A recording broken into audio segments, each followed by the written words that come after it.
बिस्मिल्लाहिर्रहमानिर्रहीम, अस्सलाम वालेकुम नाज़रीन, तुसीं देख रहे हो मेरा प्रोग्राम चार शफेरे शुमाइला न्याज़ दे नाल और मैं हाँ तुहाडी मेज़बान शुमाइला न्याज़।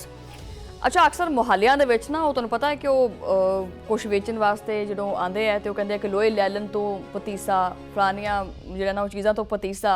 ये इंडिया वास्ते फ्रेज़ बड़ी फिट आंदी पई है कि क्योंकि इंडिया दे विच तेजस त्यारे दा इन्ना बुरा हाल है कि वो कहंदे है कि जी लोहे तो त्यारा लै लो, भावें लैलन तो त्यारा लै लो, छानपुरे तो त्यारा लै लो। अच्छा, ये महज तुहानूं लगदा होएगा कि यार शुमाइला तां बिल्कुल ही मजाक उड़ाई जाती है या तंज की जाती है। अरे इदां दी गल नहीं हैगी, ये महज एक तंजिया जुमला नहीं हैगा बल्कि एक मुकम्मल तौर दे उत्ते दास्तान दा खुलासा है। असीं तां कदी भी की ना लैंदे ने कोई ऐसी गल नहीं कीती जिहड़ी हकाइक तो फैक्ट्स एंड फाइंडिंग्स तो दूर होवे। इंडियन मीडिया की तरह कदी मैं नहीं आख्या कि चलो जी माइक कैमरा रोल ते एक्शन करो, कट कर दिओ कैमरा, नहीं। असीं हमेशा जो हकाइक के उत्ते मबनी चीज़ होंदी है उही दसी दी है। और ये भी एक ऐसे मनसूबे की दास्तान है जिंदे ख्वाबां नूं जिहड़ा ना रंग तां लग्या बहुत ज़्यादा, कौम परस्ती के नारियां में उन्होंने सजाया भी गया, लवेटिया गया उन्होंने, और दावे आसमान तक गए, मगर अंजाम जमीन बोस। आख्या जा रहा है कि हुण भारत किसी का मोहताज नहीं रहेगा। अच्छा जी, ऐसा है क्या? आख्या कि जी मुकामी सनत ने वो कर दिखाया जो कि वड्डे वड्डे मुल्क नहीं कर सके, और उस शाहकार का नाम की सी? तेजस। तेजस रखा गया, जी हाँ, जिन्हों असी पाकिस्तानी तेजा कहने। अच्छा, वो तेजस जो कि जाके जरा ना वो जमीन के उत्ते नक रगड़दा पिया है, उड़दे सार ताबूत बन जाता है। और मोदी सरकार ने तेजस नूं सिर्फ और सिर्फ एक लड़ाका हथियार नहीं बल्कि एक नज़रिया बना के पेश किया। इनू दफाई इनकलाब भी आख्या गया। सरकारी तकरीबात दे विच इनू मुस्तकबिल दा मुहाफिज भी करार दिता गया भी सानू अगर किसी ना कोई जंग साड़ी लग जाती है तो ये तेजा जिहड़ा ना ये सानू बचाएगा, तेजा सानू आपदियां बाहां च लै लेगा। ठीक है, तो मीडिया मुबाहिसां दे विच इनू जनूबी एशिया दे विच ताकत दे एक नवे दरवाजे की शुरुआत दस्या गया। हर तजर्बाती परवाज नूं संगे मील भी आख्या गया, हर पेशरफ्त नूं तारीखी कामयाबी बना के इत्ते पेश किया गया। अच्छा, तासुर इदां दा दिता कि जिवें कि हुण फजावां दे विच मुकम्मल तौर ते इन्हां नूं गिरफ्त हासिल हो चुकी है, मगर दफाई टैक्नोलॉजी जज्बात नाल नहीं चलती हैगी, वो रनवे दे उत्ते आजमाई जाती है, फजा दे विच परखी जाती है और वक्त दे इम्तिहान नाल भी लंघदी हैगी। और जदों वक्त ने सवाल पूछा तो मंजरनामा ही बदल गया, वो हालात बदल गए, जज्बात बदल गए, पैदर पै हादसात ने बयानिया ही हिला दिता। फिर जनाब वो फैसला आया जिन्हें सारे नूं हैरान परेशान करता। वो जनाब है कि इंडियन एयरफोर्स ने आपदे ज़िरे इस्तेमाल जिहड़े सारे 35 तेजस त्यारे ने ना उन्होंने आरजी तौर के उत्ते जमीन के उत्ते लिया के खड़ा करके तो सजा सुना दी है, यानी मुकम्मल उहदी तकनीकी जांच का हुक्म दिता है। और एक कोई मामूली कदम नहीं सी। फजाइया वर्गे इदारे जज्बात की बुनियाद के उत्ते फैसले नहीं करते, वो डाटा देखते हैं, रिपोर्ट्स पढ़ते हैं, खतरात का अंदाजा लाते हैं। जो पूरा का पूरा फ्लीट ही रोक दिता जाए तो यह मतलब ये होंदा है कि यह मसला महज एक पुरजे का नहीं हैगा, ये मसला हुण एतमाद का बनता जा रहा है। और दिफाई निज़ाम दे विच एतमाद जिहड़ा है वो सब तो ज़्यादा महंगी और कीमती चीज़ होंदा है। सो सुनन आ रहे हो, 7 फरवरी का वाकया एक अलामत बन के मगरबी महाज के करीब एक फजाई अड्डे ते तेजस उड़ान भरदा पिया सी। रफ्तार सी तकरीबन 170 किलोमीटर फी घंटा, ਉਹਦੇ तो भी तजावुज़ कर चुकी सी। और ये लम्हा सी जो जहाज जमीन नूं छड्ड के आसमान नाल रिश्ता जोड़दा पिया सी। अचानक कंट्रोल दे विच खराबी आई, जहाज रनवे तो फिसल के सीधा ही चिकड़ च जा गया। पायलट तो खैर बच गया, मगर सवाल बहुत सारे जमीन ते रह गए। ये हादसा नहीं सी, इस तो पहले भी बहुत सारे वाकयात पेश आ चुके। तुहानूं याद होएगा कि राजस्थान दे विच एक तेजा डिग के तबाह होया। गुज़श्ता दुबई जड़ा ना जरा एयर शो सी, ठीक है, वो भी तेजस त्यारा खड़े खड़े ही वह पेट्रोल जड़ा ना वो लीक हो गया, इंजन तो तेल निकलना शुरू हो गया सी। इस तो अगले दिन ही तेजस त्यारा फिर उही तेजस त्यारा वो डिग के तबाह हो गया सी। एक पायलट जान दी बाजी हार गया सी। चंद दिन पहले मतलब हुण ताज़ा ताज़ा गल है कि 22 फरवरी नूं एक होर तेजा तरबीती प्रवास के दौरान जमीन के उत्ते नक रगड़दा नजर आया। यानी 2 बरसां दे विच इस तरह के 3 वड्डे वड्डे वाकयात, और हर वारी वजाहत, हर वारी यकीन दहानी, मगर हर एतमाद नूं एक होर तचका। तेजस प्रोग्राम की क्यादत करने वाली कंपनी हिंदुस्तान एरोनॉटिक्स ने ਉਹਨੂੰ ਜਿਹੜਾ ਨਾ ਕੌਮੀ ਵਕਾਰ ਦੀ ਅਲਾਮਤ ਬਣਾਇਆ ਗਿਆ ਸੀ ਔਰ ਦੱਸਿਆ ਗਿਆ ਸੀ ਕਿ ਇਹ ਭਾਰਤੀ ਜ਼ਹਾਨਤ ਔਰ ਟੈਕਨੋਲੋਜੀ ਦੀ ਜਿੱਤ ਹੈਗੀ ਹੈ। ਮਗਰ ਦਿਫਾਈ ਸਨਅਤ ਦੇ ਵਿੱਚ ਅਸਲ ਜਿੱਤ ਉਹ ਹੁੰਦੀ ਹੈ ਜਿਹੜੀ ਕਿ ਮੈਦਾਨ ਵਿੱਚ ਸਾਬਤ ਹੋਏ, ਜੋ ਕਿ ਹਮੇਸ਼ਾ ਪਾਕਿਸਤਾਨ ਸਾਬਿਤ ਕਰਦਾ ਹੈ। ਇਸ਼ਤਿਹਾਰ ਔਰ ਹकीकत ਦੇ ਦਰਮਿਆਨ ਫਰਕ ਜ਼ਿਆਦਾ ਦੇਰ ਛੁਪਾਇਆ ਨਹੀਂ ਜਾ ਸਕਦਾ। ਭਾਰਤੀ ਵਜ਼ੀਰ ਆਜ਼ਮ ਨਰਿੰਦਰ ਮੋਦੀ ਦੀ ਹਕੂਮਤ ਨੇ ਤੇਜਸ ਨੂੰ ਖੁਦ ਇਨਸਾਰੀ ਦੇ ਸਿਆਸੀ ਬਿਆਨੀ ਦਾ ਮਰਕਜ਼ੀ ਇੱਕ ਸਤੂਨ ਬਣਾਇਆ ਕਿ ਇਹਨੂੰ ਆਤਮ ਨਿਰਭਰ ਵਿਜ਼ਨ ਦੀ ਇੱਕ ਅਮਲੀ ਮਿਸਾਲ ਆਖਿਆ ਗਿਆ। ਮਗਰ ਜਦੋਂ ਮਸ਼ੀਨ ਬਾਰ-ਬਾਰ ਤਕਨੀਕੀ ਜਾਂਚ ਦੀ ਮੁਹਤਾਜ ਹੋ ਜਾਵੇ ਤਾਂ ਬਿਆਨੀਆਂ ਕਮਜ਼ੋਰ ਪੈਣ ਲੱਗ ਪੈਂਦਾ ਹੈ। ਠੀਕ ਹੋ ਗਿਆ। ਤਾਕਤ ਦਾ ਐਲਾਨ ਕਰਨਾ ਇਹ ਬੜਾ ਆਸਾਨ ਹੁੰਦਾ ਕਿ ਜੀ ਅਸੀਂ ਬੜੇ ਤਾਕਤਵਰ ਹਾਂ। ਠੀਕ ਹੈ, ਤਾਕਤ ਨੂੰ ਸਾਬਤ ਕਰਨਾ ਬੜਾ ਮੁਸ਼ਕਲ ਹੈ। ਇਹ ਸਵਾਲ ਵੀ ਉੱਠਦਾ ਹੈ ਕਿ ਕੀ ਤੇਜਸ ਨੂੰ ਮੁਕੰਮਲ ਤੌਰ ਤੇ ਤਕਨੀਕੀ ਪੁਖਤਗੀ ਜਿਹੜੀ ਹੈ ਉਸ ਤੋਂ ਪਹਿਲੇ ਉਹਨੂੰ ਚੈੱਕ ਕੀਤਾ ਗਿਆ ਸੀ ਕਿ ਸਿਆਸੀ ਦਬਾਅ ਨੇ ਸਿਆਸੀ ਅਮਲ ਦੇ ਵਿੱਚ ਕੋਈ ਬਰਤਰੀ ਹਾਸਲ ਕੀਤੀ ਸੀ ਕਿ ਖੁਦ ਇਨਸਾਰੀ ਦੇ ਜਿਹੜੇ ਨਾਰੇ ਨੇ ਉਹਨਾਂ ਨੇ ਮਿਆਰ ਦੀ ਰਫ਼ਤਾਰ ਨੂੰ ਤੇਜ਼ ਕੀਤਾ ਸੀ ਜਾਂ ਤੇਜ਼ ਕਰਨ ਤੇ ਮਜਬੂਰ ਹੋਏ ਸੀ। ਦਫਾਈ ਸਨਅਤ ਦੇ ਵਿੱਚ ਜਲਦਬਾਜ਼ੀ ਮਹਿੰਗੀ ਪੈ ਜਾਂਦੀ ਹੈ। ਇੱਕ ਮਾਮੂਲੀ ਜਿਹੀ ਖਾਮੀ ਜਿਹੜੀ ਹੁੰਦੀ ਹੈ ਉਹ ਵੱਡੇ ਵੱਡੇ ਨੁਕਸਾਨ ਦਾ ਸਬਬ ਬਣ ਸਕਦੀ ਹੈ। ਭਾਰਤ ਦੀ ਦਫਾਈ ਹਕਮਤ ਅਮਲੀ ਜਿਹੜੀ ਹੈ ਸਿਰਫ ਇਹ ਜਿਹੜਾ ਤੇਜਾ ਹੈਗਾ ਹੈ ਨਾ, ਇਹ ਤੇਜਸ ਤੱਕ ਮਹਿਦੂਦ ਨਹੀਂ ਹੈਗੀ। ਹੁਣ ਜਨਾਬ ਇਹ ਬੜਾ ਕੋਈ ਅੱਗੇ ਨਿਕਲਦਾ ਪਿਆ ਜਦੋਂ ਦਾ ਇਹਨੂੰ ਮਾਰਕੇ ਹੱਕ ਦੇ ਵਿੱਚ ਸ਼ਿਕਸਤ ਹੋਈ ਹੈ ਨਾ ਪਾਕਿਸਤਾਨ ਦੇ ਕੋਲੋਂ, ਇਹ ਆਪਣੇ ਦਫਾਈ ਨਿਜ਼ਾਮ ਨੂੰ ਮਜ਼ੀਦ ਸਟਰੋਂਗ ਕਰਨਾ ਚਾਹ ਰਿਹਾ। ਹੁਣ ਜਨਾਬ ਕੋਈ ਐਟਮੀ ਆਬਦੋਰਸ ਔਰ ਬੈਲਿਸਟਿਕ ਮਿਜ਼ਾਈਲ ਨੇ ਉਹਨਾਂ ਦੀਆਂ ਸਲਾਹੀਤਾਂ ਨੂੰ ਵੀ ਜਿਹੜਾ ਨਾ ਉਹ ਨੁਮਾਇਆ ਕਰਦਾ ਪਿਆ। ਜ਼ਮੀਨ ਦੇ ਵਿੱਚ ਮਾਰਨ ਦੀ ਸਲਾਹੀਅਤ, ਫਿਜ਼ਾ ਦੇ ਵਿੱਚ ਮਾਰਨ ਦੀ ਸਲਾਹੀਅਤ, ਸਮੁੰਦਰ ਦੇ ਵਿੱਚ ਮਾਰਨ ਦੀ ਸਲਾਹੀਅਤ, ਮਗਰ ਐਟਮੀ ਸਰੁਖੀ ਜਿਹੜੀ ਹੈਗੀ ਹੈ ਉਹਦਾ ਨਿਜ਼ਾਮ ਬਜ਼ਾਹਿਰ ਤਾਂ ਇਹ ਤਾਕਤ ਦਾ ਮੁਕੰਮਲ ਇਜ਼ਹਾਰ ਤਾਂ ਹੈਗਾ, ਮਗਰ ਸਵਾਲ ਇਹ ਹੈ ਕਿ ਕੀ ਖਿੱਤੇ ਨੂੰ ਤਾਕਤ ਦੇ ਇਸ ਮੁਜ਼ਾਹਰੇ ਦੀ ਜ਼ਰੂਰਤ ਹੈਗੀ ਹੈ ਜਾਂ ਇਸਤਹਿਕਾਮ ਦੀ ਜ਼ਰੂਰਤ ਹੈ। ਜਨੂਬੀ ਏਸ਼ੀਆ ਪਹਿਲੇ ਹੀ ਬੜਾ ਹਸਾਸ ਖਿੱਤਾ ਹੈ। ਇੱਥੇ ਤਾਕਤ ਦਾ ਤਵਾਜ਼ੁਨ ਹੀ ਅਮਨ ਦੀ ਬੁਨਿਆਦ ਬਣਦਾ ਹੈ ਔਰ ਜਦੋਂ ਵੀ ਕਿਸੇ ਇੱਕ ਤਰਫੋਂ ਬਰਤਰੀ ਦਾ ਤਾਸੁਰ ਪੈਦਾ ਹੁੰਦਾ ਹੈ ਤੇ ਫਿਰ ਤੁਹਾਨੂੰ ਪਤਾ ਹੈ ਕਿ ਫਿਰ ਕਸ਼ੀਦਗੀ ਜਿਹੜੀ ਉਹ ਪੈਦਾ ਹੁੰਦੀ ਹੈ। ਦਫਾਈ ਤਾਕਤ ਦਾ ਮਕਸਦ ਜੰਗ ਜਿੱਤਣਾ ਨਹੀਂ ਬਲਕਿ ਜੰਗ ਰੋਕਣਾ ਹੁੰਦਾ ਹੈ। ਮਗਰ ਜਦੋਂ ਇਹਨੂੰ ਇੱਕ ਸਿਆਸੀ ਮੁਹਿੰਮ ਬਣਾ ਦਿੱਤਾ ਜਾਵੇ ਤਾਂ ਫਿਰ ਉਹ ਹਥਿਆਰ ਤੋਂ ਜ਼ਿਆਦਾ ਵੱਡਾ ਬਿਆਨੀਆ ਬਣ ਜਾਂਦਾ ਹੈ। ਤੇਜਸ ਦੀ ਕਹਾਣੀ ਇਸ ਤਜ਼ਾਦ ਨੂੰ ਨੁਮਾਇਆ ਕਰਦੀ ਹੈ। ਇੱਕ ਪਾਸੇ ਦਾਵਾ ਕਿ ਜੀ ਅਸੀਂ ਬੜੇ ਫੰਨੇ ਖਾਵਾਂ, ਦੂਜੇ ਪਾਸੇ ਬਾਰ-ਬਾਰ ਤਕਨੀਕੀ ਜਾਂਚ, ਮਤਲਬ ਪੱਲੇ ਕੁਛ ਹੈ ਨਹੀਂ ਤੁਹਾਡੇ। ਇੱਕ ਪਾਸੇ ਜੀ ਆਲਮੀ ਮੰਡੀ ਦੇ ਵਿੱਚ ਕਦਮ ਜਮਾਉਣ ਦਾ ਐਲਾਨ ਤੇ ਦੂਜੇ ਪਾਸੇ ਸਾਖ ਦੇ ਉੱਤੇ ਸਵਾਲ। ਆਲਮੀ ਦਫਾਈ ਖਰੀਦਾਰ ਇਸ਼ਤਿਹਾਰ ਨਹੀਂ ਦੇਖਦੇ ਹੈਗੇ, ਉਹ ਰਿਕਾਰਡ ਚੈੱਕ ਕਰਦੇ ਹੈ, ਠੀਕ ਹੈ, ਔਰ ਹਾਦਸਾਤ ਦਾ ਤਨਾਸਬ ਦੇਖਦੇ ਹੈ ਔਰ ਦੇਖਦੇ ਆ ਕਿ ਜੀ ਲੰਬੇ ਅਰਸੇ ਤੱਕ ਇਹਨਾਂ ਦੀ ਕਾਰਕਰਦਗੀ ਕੈਸੀ ਰਹੀ ਹੈ।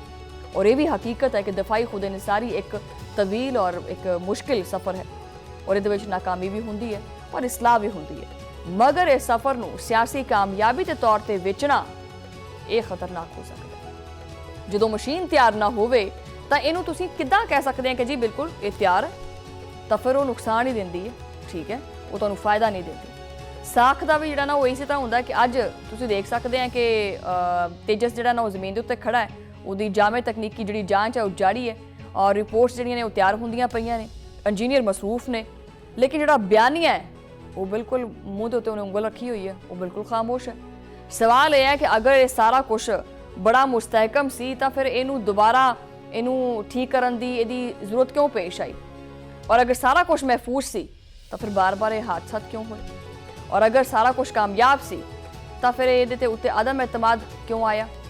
ਇਹ ਕਹਾਣੀ ਸਿਰਫ ਇਖਤਿਆਰੇ ਦੀ ਨਹੀਂ ਹੈਗੀ ਬਲਕਿ ਦਾਅਵੇ ਔਰ ਹਕੀਕਤ ਦੇ ਫਰਕ ਦੀ ਵੀ ਹੈਗੀ ਹੈ। ਤਾਕਤ ਦਾ ਸ਼ੋਰ ਬੜਾ ਵਕਤੀ ਹੁੰਦਾ ਹੈ, ਮੁਖਤਸਰ ਟਾਈਮ ਵਾਸਤੇ ਹੁੰਦਾ ਹੈ, ਮਗਰ ਜਿਹੜਾ ਮਿਆਰ ਹੁੰਦਾ ਹੈ ਨਾ, ਮਿਆਰ ਦੇਰ ਪਾ ਤੱਕ ਚੱਲਦਾ ਹੈ। ਦਿਫਾਈ ਮੈਦਾਨ ਦੇ ਵਿੱਚ ਅਸਲ ਮਿਆਰ ਕਾਰਕਰਦਗੀ ਹੁੰਦੀ ਹੈ ਔਰ ਜਿਵੇਂ ਹੈਗਾ ਨਾ ਸਾਡਾ ਉਹ JF-17 ਥੰਡਰ, ਉਹਦੇ ਬਾਰੇ ਚ ਇੰਡੀਆ ਕੋਟ ਕਰਦਾ ਹੁੰਦਾ ਸੀ ਵੀ ਇਹ ਕੁਝ ਨਹੀਂ ਕਰ ਸਕਦਾ। ਉਹਨੇ ਨਾਸਾਂ 'ਚ ਧੂਆਂ ਕਢਾਤਾ ਫੜ ਕੇ, ਉਹਨੇ ਕਿਹਾ ਵੀ ਅਸੀਂ ਤਾਂ ਕੀ ਲੈਂਦੇ ਨੇ, ਰਾਫੇਲ ਲੈ ਲਿਆ, ਅਸੀਂ ਪਤਾ ਨਹੀਂ ਕੀ ਕਾਰਨਾਮੇ ਸਰੰਜਾਮ ਦੇ ਦਿੱਤੇ। ਇੱਕ ਇਹ ਜਿਹੜਾ ਤਿਆਰਾ ਹੈਗਾ ਨਾ JF-17 ਥੰਡਰ, ਇਹ ਹੀ ਸਾਨੂੰ ਲੱਕ ਤੋਂ ਲਈ ਜਾਂਦਾ। ਉਹਨੇ ਭੁਆਂ ਕੇ ਮਾਰਿਆ, ਭੁਆਂ ਕੇ ਮਾਰਨ ਦਾ ਮਤਲਬ ਤੁਸੀਂ ਸਮਝਦੇ ਆ ਨਾ ਫਿਰ। ਅੱਛਾ, ਬਹਰਹਾਲ ਮਿਆਰ ਦੀ ਕਾਰਕਰਦਗੀ ਦੇਖੀ ਜਾਂਦੀ ਹੈ ਔਰ ਮਸ਼ੀਨ ਦੀ ਮਜ਼ਬੂਤੀ ਦੇਖੀ ਜਾਂਦੀ ਹੈ ਔਰ ਨਿਜ਼ਾਮ ਦੀ ਕਾਬਿਲ ਜਿਹੜੀ ਇਤਮਾਦੀ ਹੈ ਉਹ ਦੇਖੀ ਜਾਂਦੀ ਹੈ।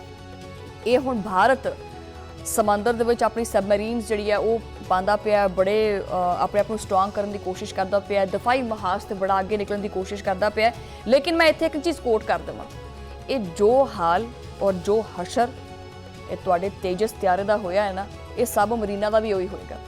ਕਿਉਂਕਿ ਇਨਸਾਨ ਚਾਹੇ ਜਿੰਨਾ ਮਰਜ਼ੀ ਕੁਝ ਬਣਾ ਲਵੇ, ਜਦੋਂ ਤੱਕ ਉਹਨੂੰ ਇਸਤੇਮਾਲ ਕਰਨ ਦੀ ਸਲਾਹੀਅਤ ਇੱਥੋਂ ਨਹੀਂ ਨਾ ਆਉਂਦੀ, ਉਦੋਂ ਤੱਕ ਇਨਸਾਨ ਕੁਝ ਨਹੀਂ ਕਰ ਸਕਦਾ। ਤੁਸੀਂ ਨਾ ਖੁਦ ਕੁਝ ਬਣਾ ਸਕਦੇ ਹੋ, ਨਾ ਖੁਦ ਤੁਸੀਂ ਕਦੇ ਕੁਝ ਬਣਾਇਆ ਹੈ, ਕਿਸੇ ਹੋਰ ਦੀ ਮੈਨੂਫੈਕਚਰਿੰਗ ਦੇ ਉੱਤੇ ਤੁਸੀਂ ਮੇਡ ਇਨ ਇੰਡੀਆ ਲਿਖ ਕੇ ਲਾ ਦਿੰਦੇ ਆ ਤੇ ਚਲੋ ਜੀ ਅੱਲਾ ਅੱਲਾ ਖੈਰ ਸਲਾ। ਲੇਕਿਨ ਇਦਾਂ ਇਹ ਕੰਮ ਨਹੀਂ ਚੱਲਦੇ। ਕਿਸੇ ਵੀ ਦਫਾਈ ਨਿਜ਼ਾਮ ਦੇ ਵਿੱਚ ਸਬਕਤ ਲੈ ਜਾਣ ਵਾਸਤੇ, ਕਾਮਯਾਬੀ ਹਾਸਲ ਕਰਨ ਵਾਸਤੇ ਅਕਲ ਦਾ ਹੋਣਾ ਵੀ ਬੜਾ ਜ਼ਰੂਰੀ ਹੈ, ਜੋ ਕਿ ਅਫਸੋਸ ਨਾਲ ਕਿ ਤੁਹਾਡੇ ਕੋਲ ਤਾਂ ਹੈ ਨਹੀਂ। ਠੀਕ ਹੈ, ਤੇ ਨਾਜ਼ਰੀਨ ਇੱਥੇ ਜਿਹੜਾ ਨਾ ਉਹ ਲੈਣੇ ਆਪਾਂ ਛੋਟੀ ਜਿਹੀ ਬ੍ਰੇਕ, ਔਰ ਬ੍ਰੇਕ ਤੋਂ ਬਾਅਦ ਗੱਲਬਾਤ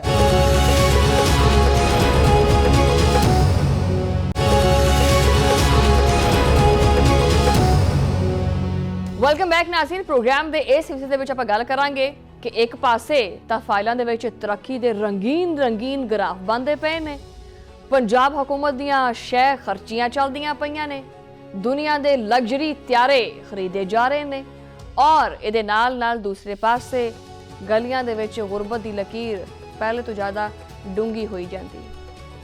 ਸਰਕਾਰੀ ਬਿਆਨਾਤ ਦੇ ਵਿੱਚ ਇਸਤਹਿਕਾਮ ਦੀਆਂ ਗੱਲਾਂ ਹੁੰਦੀਆਂ ਪਈਆਂ ਨੇ, ਪ੍ਰੈਸ ਕਾਨਫਰੰਸਿਸ ਦੇ ਵਿੱਚ ਕਾਮਯਾਬੀਆਂ ਦੇ ਦਾਅਵੇ ਕੀਤੇ ਜਾ ਰਹੇ ਨੇ, ਲੇਕਿਨ ਜਦੋਂ ਆਪਾਂ ਜ਼ਮੀਨੀ ਹਕੀਕਤ ਵੱਲ ਵੇਖਦੇ ਹਾਂ ਤੇ ਤਸਵੀਰ ਕੁਝ ਹੋਰ ਹੀ ਨਜ਼ਰ ਆਉਂਦੀ ਹੈ। ਉਹ ਕਹਿੰਦੇ ਨਹੀਂ ਕਿ ਉਹ ਦੂਰ ਕੇ ਡੋਲ ਸੁਹਾਨੇ, ਉਹ ਸਿਸਟਮ ਹੈ। ਇਹ ਕਹਾਣੀ ਕਿਸੇ ਇੱਕ ਸ਼ਹਿਰ ਜਾਂ ਇੱਕ ਜ਼ਿਲ੍ਹੇ ਦੀ ਨਹੀਂ ਹੈਗੀ, ਇਹ ਪੂਰੇ ਸੂਬਾ ਪੰਜਾਬ, ਬਲਕਿ ਨਹੀਂ, ਦਰ ਹਕੀਕਤ ਪੂਰੇ ਪਾਕਿਸਤਾਨ ਦੀ ਕਹਾਣੀ। ਆਇਓ ਜਨਾਬ ਸਰਕਾਰੀ ਸਰਵੇ ਵੱਲ। ਸਰਕਾਰੀ ਸਰਵੇ ਦੇ ਮੁਤਾਬਿਕ ਮੁਲਕ ਦੇ ਵਿੱਚ ਗੁਰਬਤ ਦੀ ਸ਼ਰ੍ਹਾਂ ਵੱਧ ਕੇ 28.9% ਤੱਕ ਪਹੁੰਚ ਗਈ ਹੈ, ਲੇਕਿਨ ਇਹ ਕਹਿੰਦੇ ਆ ਕਿ ਜੀ ਅਸੀਂ ਮਹਿੰਗਾਈ ਦੇ ਉੱਤੇ ਕਾਬੂ ਪਾ ਲਿਆ। ਸੋ ਸੂਰਤ ਹਾਲ ਇਹ ਹੈ ਕਿ ਤਕਰੀਬਨ ਹਰ 3 ਮਾਹ ਦੇ ਵਿੱਚ ਇੱਕ ਪਾਕਿਸਤਾਨੀ ਜਿਹੜਾ ਨਾ ਉਹ ਖਤਾ ਗੁਰਬਤ ਦੇ ਕਰੀਬ ਹੈ, ਔਰ ਇਸ ਤੋਂ ਥੱਲੇ ਦੀ ਜ਼ਿੰਦਗੀ ਗੁਜ਼ਾਰਦਾ ਪਿਆ। ਇਹ 11 ਸਾਲਾਂ ਦੀ ਬੁਲੰਦ ਤਰੀਨ ਸਤਹ ਹੈਗੀ ਹੈ। ਇਹਦੇ ਵਿੱਚ ਵੀ ਜ਼ਿਆਦਾ ਤਸ਼ਵੀਸ਼ਨਾਕ ਗੱਲ ਇਹ ਹੈ ਕਿ ਗੁਜ਼ਸ਼ਤਾ ਚੰਦ ਬਰਸਾਂ ਦੇ ਵਿੱਚ ਗੁਰਬਤ ਦੇ ਵਿੱਚ ਤੇਜ਼ੀ ਨਾਲ ਇਜ਼ਾਫਾ ਹੋਇਆ। 2019 ਦੇ ਵਿੱਚ ਗੁਰਬਤ ਦੀ ਸ਼ਰ੍ਹਾਂ 21.9% ਸੀ, ਜੋ ਕਿ ਹੁਣ ਵੱਧ ਕੇ ਤਕਰੀਬਨ 29% ਦੇ ਕਰੀਬ ਜਾ ਕੇ ਪਹੁੰਚ ਗਈ ਹੈ। ਪੰਜਾਬ ਜਿਸੇ ਕਿ ਜਿਹਨੂੰ ਕਿ ਕਹਿੰਦੇ ਨੇ ਨਾ ਕਿ ਉਹ ਹੁਕਮਰਾਨ ਜਮਾਤ ਆਪਦੀ ਕਾਰਕਰਦਗੀ ਦਾ ਮਾਡਲ ਸੂਬਾ ਕਰਾਰ ਦਿੰਦੀ ਹੈ, ਵੈਸੇ ਪੰਜਾਬ ਸੌਰੀ ਟੂ ਸੇ ਇਹ ਸਿਰਫ ਪੰਜਾਬ ਨਹੀਂ ਹੁੰਦਾ, ਇਹ ਸਿਰਫ ਔਰ ਸਿਰਫ ਲਾਹੌਰ ਹੁੰਦਾ ਹੈ। ਮੈਂ ਚਾਹਨੀ ਹਾਂ ਕਿ ਮੈਂ ਇੱਕ ਪ੍ਰੋਗਰਾਮ ਕੰਡਕਟ ਕਰਾਂ ਇਹ ਲਾਹੌਰ ਦੀ ਸਿਰਫ ਹਦੂਦ ਚੋਂ ਬਾਹਰ ਨਿਕਲ ਕੇ ਜ਼ਰਾ ਤੁਹਾਨੂੰ ਬਾਹਰਲਾ ਪੰਜਾਬ ਵਿਖਾਉਂਦੇ ਹਾਂ, ਤੇ ਉਹਦੀਆਂ ਸੜਕਾਂ ਐਸੀਆਂ ਨੇ ਕਿ ਜਿੱਥੇ ਪਸਲੀ ਹੈ ਉੱਥੇ ਫੇਫੜਾ ਪਹੁੰਚ ਜਾਂਦਾ ਹੈ, ਇੰਨਾ ਝਟਕਾ ਹੈ ਉਹਨਾਂ ਰੋਡਾਂ ਦੇ ਉੱਤੇ। ਲੇਕਿਨ ਨਹੀਂ, ਆ ਸਿਰਫ ਲਾਹੌਰ ਦੇ ਜਿਹੜੇ ਰੋਡ ਨੇ ਨਾ ਬਸ ਉਹੀ ਮਲਾਈ ਵਰਗੇ ਨੇ, ਬਾਕੀ ਤਰੱਕੀ ਕਿਤੇ ਨਹੀਂ ਹੈਗੀ। ਗੁਜ਼ਸ਼ਤਾ 7 ਬਰਸਾਂ ਦੇ ਦੌਰਾਨ ਜਿਹੜਾ ਹੈ ਗੁਰਬਤ ਦੇ ਵਿੱਚ 41% ਇਜ਼ਾਫਾ ਹੋਇਆ। ਇਹ ਮਹਿਜ਼ ਇੱਕ ਅਦਦ ਨਹੀਂ ਹੈਗਾ, ਇਹ ਲੱਖਾਂ ਖਾਨਦਾਨਾਂ ਦੀ ਕਹਾਣੀ ਹੈ ਜੋ ਕਿ ਪਹਿਲੇ ਸਫੇਦ ਪੋਸ਼ ਸੀ ਔਰ ਹੁਣ ਬੁਨਿਆਦੀ ਜ਼ਰੂਰੀਅਤ ਵਾਸਤੇ ਜਿੱਦੋਜਹਿਦ ਕਰਦੇ ਪਏ ਨੇ, ਕੋਸ਼ਿਸ਼ ਕਰਦੇ ਪਏ ਨੇ। ਦਹੀ ਇਲਾਕਿਆਂ ਦੇ ਵਿੱਚ ਗੁਰਬਤ 28% ਤੋਂ ਲੈ ਕੇ ਉਹ ਵੱਧ ਗਈ ਹੈ 36% ਤੱਕ, ਜਦਕਿ ਸ਼ਹਿਰੀ ਇਲਾਕਿਆਂ ਦੇ ਵਿੱਚ 11% ਤੋਂ ਵੱਧ ਕੇ 17.4% ਹੋ ਚੁੱਕੀ ਹੈ। ਇਹਦਾ ਮਤਲਬ ਇਹ ਹੈ ਕਿ ਸ਼ਹਿਰ ਵੀ ਹੁਣ ਮਹਿਫੂਜ਼ ਪਨਾਹਗਾਹ ਨਹੀਂ ਰਹੇ।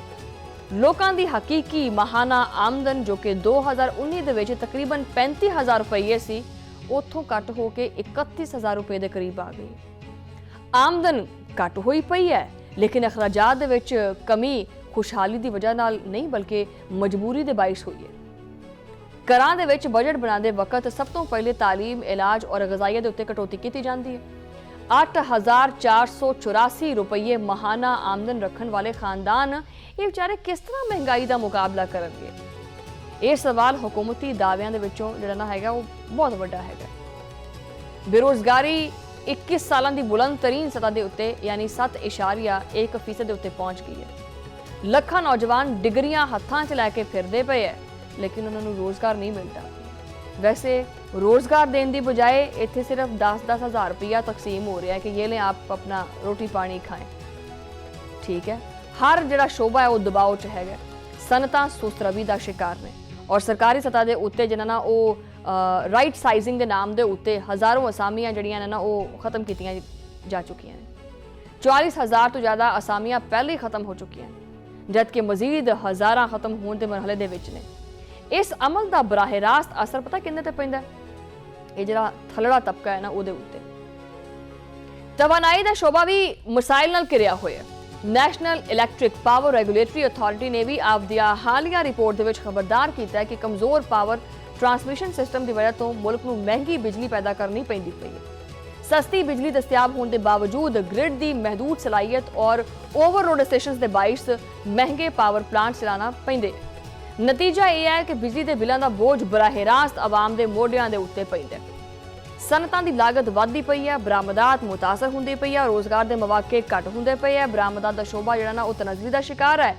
ਨਾਨ ਟੈਕਸਟਾਈਲ ਬਰਾਮਦਾਤ ਦੇ ਵਿੱਚ ਨੁਮਾਇਆ ਕਮੀ ਆ ਚੁੱਕੀ ਹੈ। ਚਾਵਲ, ਜੁੱਤੀਆਂ ਔਰ ਦੀਗਰ ਮਸਨੂਆਤ ਦੀ ਆਲਮੀ ਮਾਰਕੀਟ ਦੇ ਵਿੱਚ ਜਿਹੜੀ ਡਿਮਾਂਡ ਹੈ ਉਹ ਹੋਈ ਪਈ ਹੈ ਘੱਟ। ਹੁਣ ਕਰੀਏ ਕੀ? ਮਹਿੰਗੀ ਤਵਾਨਾਈ, ਖਾਮ ਤੇਲ ਦੀ ਵੱਧਦੀ ਹੋਈ ਕੀਮਤ ਔਰ ਵੈਲਿਊ ਐਡੀਸ਼ਨ ਦੀ ਕਮੀ ਨੇ ਪਾਕਿਸਤਾਨੀ ਮਸਨੂਆਤ ਨੂੰ ਆਲਮੀ ਮੁਕਾਬਲੇ ਦੇ ਵਿੱਚ ਬਹੁਤ ਹੀ ਪਿੱਛੇ ਕਰ ਦਿੱਤਾ ਹੈ। ਅਗਰ ਬਰਾਮਦਾਤ ਦੇ ਵਿੱਚ ਇਜ਼ਾਫਾ ਨਾ ਹੋਵੇ ਤਾਂ ਜ਼ਰੇ ਮੁਬਾਦਲਾ ਕਿੱਦਾਂ ਵਧੇਗਾ, ਔਰ ਅਗਰ ਜ਼ਰੇ ਮੁਬਾਦਲਾ ਨਹੀਂ ਵਧੇਗਾ ਤੇ ਕਰਜ਼ਿਆਂ ਦਾ ਬੋਝ ਕਿੱਦਾਂ ਘੱਟ ਹੋਏਗਾ। ਕਰਜ਼ਿਆਂ ਦੀ ਗੱਲ ਕੀਤੀ ਜਾਵੇ ਤਾਂ ਸੂਰਤ-ਏ-ਹਾਲ ਕੋਈ ਇੰਨੀ ਕੁ ਸੰਗੀਨ ਨਜ਼ਰ ਆਉਂਦੀ ਹੈ ਕਿ ਮੈਂ ਕੀ ਦੱਸਾਂ। ਪਾਕਿਸਤਾਨ ਦੇ ਬਰੂਨੀ ਕਰਜ਼ੇ 138 ਅਰਬ ਡਾਲਰ ਤੋਂ ਤਜਾਵੁਜ਼ ਕਰ ਗਏ। ਸਿਰਫ 3 ਸਾਲਾਂ ਦੇ ਵਿੱਚ ਬਰੂਨੀ ਕਰਜ਼ਿਆਂ ਦੇ ਵਿੱਚ ਸੂਦ ਦੀ ਅਦਾਇਗੀ ਦੇ ਵਿੱਚ 84% ਇਜ਼ਾਫਾ ਹੋ ਗਿਆ। 3 ਸਾਲ ਪਹਿਲੇ ਸੂਦ ਦਾ ਜਿਹੜਾ ਹੁਜਮ ਹੈ ਉਹ ਤਕਰੀਬਨ 1.9 ਅਰਬ ਡਾਲਰ ਸੀ, ਜੋ ਕਿ ਵੱਧ ਕੇ 3.5 ਅਰਬ ਡਾਲਰ ਤੱਕ ਜਾ ਪਹੁੰਚਿਆ। ਇਹ ਅਦਾਇਗੀਆਂ IMF, ਆਲਮੀ ਬੈਂਕ ਔਰ ਏਸ਼ੀਆਈ ਤਰੱਕੀਆਤੀ ਬੈਂਕ ਸਮੇਤ ਦੀਗਰ ਮਾਲੀਆਤੀ ਇਦਾਰਿਆਂ ਦੀ ਤਰਫ ਜਾਂਦੀਆਂ ਪਈਆਂ। ਸਾਲਾਨਾ 13 ਅਰਬ ਡਾਲਰ ਤੋਂ ਜ਼ਿਆਦਾ ਸਿਰਫ ਕਰਜ਼ਿਆਂ ਔਰ ਸੂਦ ਦੀ ਅਦਾਇਗੀ ਦੇ ਉੱਤੇ ਖਰਚ ਹੁੰਦਾ ਪਿਆ। ਉਧਰ ਦੂਜੇ ਪਾਸੇ ਬੈਨ ਅਲ-ਅਕਵਾਮੀ ਮਾਲੀਆਤੀ ਫੰਡ ਦੀ ਤਰਫੋਂ ਇਸਲਾਹਾਤ ਦੀ ਤਾਰੀਫ ਕੀਤੀ ਜਾਂਦੀ ਹੈ। ਆਖਿਆ ਜਾਂਦਾ ਹੈ ਕਿ ਜੀ ਅਸੀਂ ਮਹਿੰਗਾਈ ਦੇ ਉੱਤੇ ਕਾਬੂ ਕਰ ਲਿਆ ਔਰ ਕਰੰਟ ਅਕਾਊਂਟ ਖਸਾਰਾ ਬਿਹਤਰੀ ਦੀ ਤਰਫ ਜਾਂਦਾ ਪਿਆ, ਜਿਹੜਾ ਕਿ ਸਾਨੂੰ ਨਜ਼ਰ ਨਹੀਂ ਆਉਂਦਾ ਪਿਆ। ਇਹ ਲੇਕਿਨ ਇਹਦਾ ਆਮ ਆਦਮੀ ਦੀ ਜ਼ਿੰਦਗੀ ਦੇ ਉੱਤੇ ਇਹਦੀ ਬਿਹਤਰੀ ਦਾ ਕੋਈ ਅਸਰ ਤਾਂ ਨਜ਼ਰ ਬਿਲਕੁਲ ਨਹੀਂ ਆਉਂਦਾ। ਅਗਰ ਤਕਰੀਬਨ 7 ਕਰੋੜ ਅਫਰਾਦ ਜਿਹੜਾ ਹੈਗਾ ਨਾ ਉਹ ਗੁਰਬਤ ਹੈ ਉਹਦੇ ਤੋਂ ਥੱਲੇ ਜ਼ਿੰਦਗੀ ਗੁਜ਼ਾਰਦੇ ਪਏ ਹੈ ਤਾਂ ਫਿਰ ਇਸਤਹਿਕਾਮ ਦਾ ਫਾਇਦਾ ਕਿਹਨੂੰ ਮਿਲਦਾ ਪਿਆ, ਇਹ ਵੀ ਦੱਸ ਦਿਓ ਫਿਰ ਸਾਨੂੰ। ਇਹ ਸਾਰੇ ਜਿਹੜੇ ਮੁਆਸ਼ੀ ਚੈਲੰਜਸ ਦੇ ਦਰਮਿਆਨ ਪੰਜਾਬ ਹੁਕਮਰਾਨ ਦੀ ਤਰਫੋਂ 11 ਅਰਬ ਰੁਪਈਆ, ਖੁਦਾ ਦਾ ਖੌਫ ਕਰੋ ਯਾਰ, 11 ਅਰਬ ਰੁਪਈਏ ਤੋਂ ਜ਼ਿਆਦਾ ਮਾਲੀਅਤ ਦਾ ਇੱਕ ਗੋਲਫ ਸਟ੍ਰੀਮ ਤਿਆਰਾ ਖਰੀਦਣ ਦੀਆਂ ਖਬਰਾਂ ਵੀ ਸਾਹਮਣੇ ਆਉਂਦੀਆਂ ਪਈਆਂ ਨੇ। ਦੱਸਿਆ ਜਾ ਰਿਹਾ ਹੈ ਕਿ ਜੀ 2019 ਦਾ ਤਿਆਰ ਕਰਦਾ ਇਹ ਤਿਆਰਾ ਹੈ ਔਰ ਇਹਨੂੰ 에ਅਰ ਪੰਜਾਬ ਮਨਸੂਬੇ ਦੇ ਤਹਿਤ ਖਰੀਦਿਆ ਜਾ ਰਿਹਾ ਹੈ। ਰੋਟੀ ਖਾਣ ਨੂੰ ਸਾਡੇ ਕੋਲੇ ਪੈਸੇ ਨਹੀਂ ਹੈਗੇ, ਬੱਚਿਆਂ ਦੀਆਂ ਫੀਸਾਂ ਦੇਣ ਵਾਸਤੇ ਸਾਡੇ ਕੋਲੇ ਪੈਸੇ ਨਹੀਂ ਹੈਗੇ, ਠੀਕ ਹੈ ਨਾ। ਕਰਜ਼ਾ ਸਾਡੇ ਤੇ ਚੜਿਆ ਪਿਆ ਤੇ ਅਸੀਂ ਜੀ ਜਹਾਜ਼ਾਂ ਤੇ ਬਹਿਣਾ ਹੈ ਜਾ ਕੇ। 에ਅਰ ਪੰਜਾਬ ਮਨਸੂਬੇ ਦੇ ਤਹਿਤ ਜਿਹੜਾ ਨਾ ਇਹ 에ਅਰ ਪੰਜਾਬ ਮਨਸੂਬੇ ਦੇ ਤਹਿਤ ਖਰੀਦਿਆ ਗਿਆ। ਹਕੂਮਤੀ ਹਲਕੇ ਇਹਨੂੰ ਮਾਮੂਲ ਦਾ ਇਕਦਾਮ ਦਿੰਦੇ ਪਏ ਹੈ कि इस तरह के त्यारे ऐसे खरीदते रहने हैं, कोई इतनी कोई बड़ी बात नहीं है, इस तरह के त्यारे हम खरीदते रहते हैं, ये हमारी जो है ना वो शायान शान है हमारी। अच्छा जी, वो कहते हैं कि जी वो पुराना त्यारा जो 25 साल पुराना सी, इनू तब्दील करना बड़ा जरूरी सी। इस तरह तो फिर जो हुक्मरान ने वो बड़े पुराने होए पे वो भी तब्दील करने पैने। लेकिन सवाल इत्थे ये है कि मौजूदा मुआशी हालात दे विच यही तरजीह होनी चाहिए है, ये लेना सी त्यारा जो लिया होया ਜਦੋਂ ਸੂਬੇ ਦੇ ਵਿੱਚ ਗੁਰਬਤ ਜਿਹੜੀ ਹੈ ਉਹ 41% ਵੱਧ ਚੁੱਕੀ ਹੋਵੇ, ਜਦੋਂ ਨੌਜਵਾਨ ਰੋਜ਼ਗਾਰ ਦੀ ਤਲਾਸ਼ ਦੇ ਵਿੱਚ ਬਰੂਨੇ ਮੁਲਕ ਜਾਣ ਦੇ ਉੱਤੇ ਮਜਬੂਰ ਹੋਵੇ, ਜਦੋਂ ਜਿਹੜੀਆਂ ਤਾਰੀਆਂ ਸੰਤਾਂ ਨੇ ਉਹ ਬਿਲਕੁਲ ਬੰਦ ਹੋ ਜਾਣ ਔਰ ਜਦੋਂ ਆਵਾਮ ਬਿਜਲੀ ਔਰ ਗੈਸ ਦੇ ਬਿੱਲ ਜਿਹੜੇ ਨੇ ਉਹ ਅਦਾ ਨਾ ਕਰ ਸਕਣ, ਤਾਂ ਫਿਰ ਉਹਦੇ ਉੱਤੇ ਇਹ ਤਿਆਰਾ ਖਰੀਦਣਾ ਇਹ ਤਾਂ ਫਿਰ ਦਰੁਸਤ ਪੈਗਾਮ ਨਹੀਂ ਹੈਗਾ। ਇਹ ਮਾਮਲਾ ਸਿਰਫ ਇੱਕ ਤਿਆਰੇ ਦਾ ਨਹੀਂ ਹੈਗਾ ਬਲਕਿ ਹਕੂਮਤੀ ਤਰਜੀਹਾਤ ਦਾ ਆਇਨਾਦਾਰ ਵੀ ਹੈ। ਆਵਾਮ ਪੁੱਛਦੀ ਪਈ ਹੈ ਕਿ ਅਗਰ ਵਸਾਇਲ ਮੌਜੂਦ ਹੈਗੇ ਨੇ ਤਾਂ ਉਹਨਾਂ ਨੂੰ ਫਿਰ ਤਾਲੀਮ ਦਿਓ, ਸਿਹਤ ਦਿਓ, ਰੋਜ਼ਗਾਰ ਦਿਓ, ਸਨਅਤੀ ਬਹਾਲੀ ਦਿਓ, ਉਹਦੇ ਉੱਤੇ ਖਰਚ ਕਰੋ ਨਾ, ਉਹਦੇ ਤੇ ਖਰਚ ਕਿਉਂ ਨਹੀਂ ਕਰਦੇ। ਅਗਰ ਕਰਜ਼ ਹੀ ਲੈਣਾ ਹੈ ਤੁਸੀਂ ਤਾਂ ਇਸ ਤਰ੍ਹਾਂ ਦੇ ਮਨਸੂਬਿਆਂ ਦੇ ਵਿੱਚ ਤੁਸੀਂ ਇਹਨੂੰ ਕਿਉਂ ਲਾਉਂਦੇ, ਠੀਕ ਹੈ। ਉਹਨੂੰ ਕੋਈ ਐਸੇ ਮਨਸੂਬਿਆਂ ਦੇ ਵਿੱਚ ਲਾਓ ਜਿੱਥੇ ਰੋਜ਼ਗਾਰ ਪੈਦਾ ਹੋਵੇ, ਬਰਾਮਦਾਤ ਵਧੇ। ਪੰਜਾਬ ਦੇ ਵਿੱਚ ਗੁਰਬਤ ਦੇ ਵਿੱਚ 41% ਇਜ਼ਾਫਾ ਇੱਕ ਸੰਗੀਨ ਮਸਲਾ ਬਣ ਗਿਆ। ਇਸ ਗੱਲ ਦੀ ਅਲਾਮਤ ਹੈ ਕਿ ਮੁਆਸ਼ੀ ਪਾਲਿਸੀਆਂ ਦਾ ਰੁਖ ਬਦਲਣ ਦੀ ਜ਼ਰੂਰਤ ਹੈ। ਜ਼ਰੂਰਤ ਇਸ ਗੱਲ ਦੀ ਹੈ ਕਿ ਹੁਕੂਮਤ ਜਿਹੜੀ ਹੈ ਉਹ ਨੁਮਾਇਸ਼ੀ ਮਨਸੂਬਿਆਂ ਦੀ ਬਜਾਏ ਬੁਨਿਆਦੀ ਇਸਲਾਹਾਤ ਦੇ ਉੱਤੇ ਤਵੱਜਾ ਦੇਵੇ। ਸਨਅਤ ਨੂੰ ਸਸਤੀ ਤਵਾਨਾਈ ਫਰਾਹਮ ਕੀਤੀ ਜਾਵੇ, ਜ਼ਰਾਅਤ ਨੂੰ ਜਦੀਦ ਜਿਹੜੀ ਟੈਕਨੋਲੋਜੀ ਹੈ ਉਹ ਦਿੱਤੀ ਜਾਵੇ, ਬਰਾਮਦਾਤ ਦੇ ਵਿੱਚ ਵੈਲਿਊ ਐਡੀਸ਼ਨ ਵਧਾਇਆ ਜਾਵੇ ਔਰ ਨੌਜਵਾਨਾਂ ਨੂੰ ਹੁਨਰ ਦੇ ਜਿਹੜੇ ਮੌਕੇ ਨੇ ਉਹ ਫਰਾਹਮ ਕੀਤੇ ਜਾਣ। ਅਸੀਂ ਤਾਂ ਖੈਰ ਕਹਿ ਹੀ ਸਕਦੇ ਹਾਂ, ਇਹਦੇ ਉੱਤੇ ਹੁਣ ਅਮਲ ਦਰਾਮਦ ਪਤਾ ਨਹੀਂ ਹੋਣਾ है कि नहीं होना। और इधर तो हम रिक्वेस्ट भी करेंगे कि वो जो 11 अरब रुपये का अपने 11 अरब का जो जहाज़ लिया है वज़ीर आला पंजाब मरीम नवाज़ साहिबा ने, ਉਹਦੇ 'ਚ 19 ਸੀਟਾਂ ਨੇ, ਉਹਦੇ 'ਚ ਕੋਈ ਇੱਕ ਅੱਧੀ ਸੀਟ ਸ਼ਮਾਇਲਾ ਨਿਆਜ਼ ਵਾਸਤੇ ਵੀ ਹੈਗੀ ਹੈ, ਨਹੀਂ ਹੈਗੀ। ਇਹ ਸਾਨੂੰ ਵੀ 에ਅਰ ਪੰਜਾਬ ਦੀ ਜਿਹੜਾ ਸੈਰ ਹੀ ਕਰਾ ਦਿਓ, ਇਹ ਰਿਕੁਐਸਟ ਪਾਉਂਦੇ ਹਾਂ ਅਸੀਂ ਮਰੀਮ ਨਵਾਜ਼ ਦੇ ਅੱਗੇ और इत्थे लैंदे एक ब्रेक तो बाद गलबात जारी है।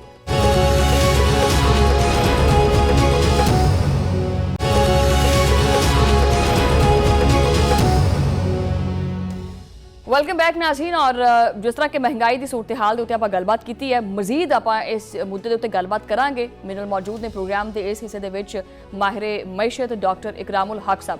इकरामुल हक साहब, वेलकम करने अपने प्रोग्राम के विच। और सब तो पहले तो मैं यही सवाल करना चाहांगी कि एक पासे महंगाई भी हैगी है जिन्हें लक तोड़ के रखा होया है, दूजे पासे गुरबत भी हैगी है, बेरोज़गारी भी हैगी है, आवाम जिहड़ी है वो 2 टाइम जिहड़ी रोटी है ना उहदे वास्ते कमाना मुश्किल होया पिया।